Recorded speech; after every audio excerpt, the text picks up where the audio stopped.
আসসালামু আলাইকুম বন্ধুরা, আশা করি আপনারা সকলে ভালো আছেন। আজকে একটু বেরিয়ে পড়লাম, তো মোটু ভাই গাড়ি চালাইতেছে।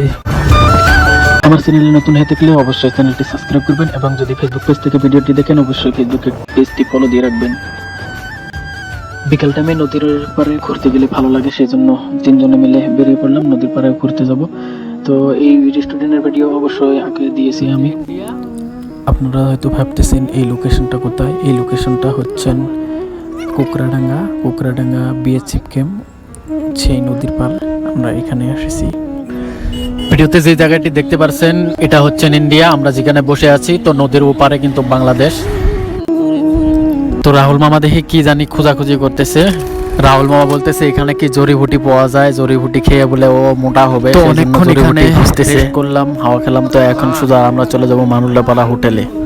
তো ফাইনালি আমরা মানুল্লাপাড়ায় আসলাম। তো এখন আমরা খাওয়া দাওয়া করবো। ভিডিওটি ভালো লাগলে অবশ্যই একটি লাইক, একটি কমেন্ট, শেয়ার করতে কেউ ভুলবেন না। তো আমরা যখন হোটেলে ভাত খেতে আসি, কিন্তু আমি, রাহুল মামা আমরা কিন্তু ভাত খেতে পারিনি, কিন্তু মোটু ভাই কিন্তু আমাদের তিনজনের ভাত একজনে খাওয়া পুরো শেষ করে দেয়। আজকের ভিডিওটা এই পর্যন্তই ছিল। এর মধ্যেই বলতেছে মোটু ভাই, আজকে বলতেছে আমি আজকে 4 প্লেট মাংস খাবো। তো কোনো অসুবিধা নেই, 4 প্লেট মাংস খেয়ে নে ভাই।